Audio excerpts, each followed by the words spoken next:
Aim for a neat and consistent caulk bead and gap of 1/8 to 3/16 of an inch when re-caulking a tub or shower to ensure a waterproof, durable seal that looks professional.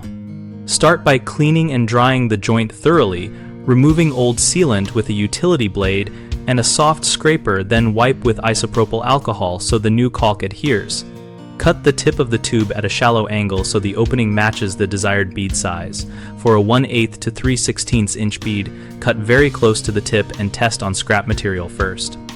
Use a steady, continuous squeeze on the caulk gun and move at a consistent pace to lay a uniform bead. Pause only to refill or reposition. After application, tool the bead immediately using a wet finger or a rounded tooling tool, keeping light pressure and a single smooth pass to compress the caulk into the gap and create a concave finish that sheds water. If tile cuts or surface imperfections require more coverage, widen the bead slightly but maintain the same profile so the caulk seats properly against both surfaces. Allow full cure time recommended by the manufacturer before exposing to water, usually at least 24 hours, and ventilate the area to aid curing.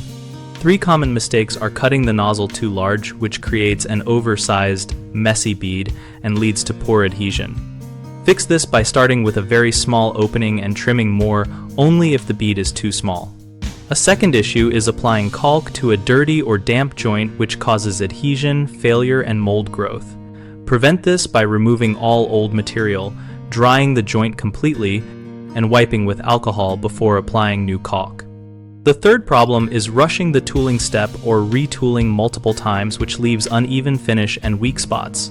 Do one smooth tooling pass with consistent pressure and avoid touching the bead again.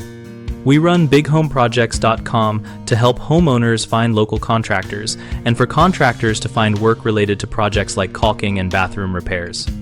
We also host a discussion community where homeowners and tradespeople share tips, ask questions, and post project photos so everyone can learn from real experiences.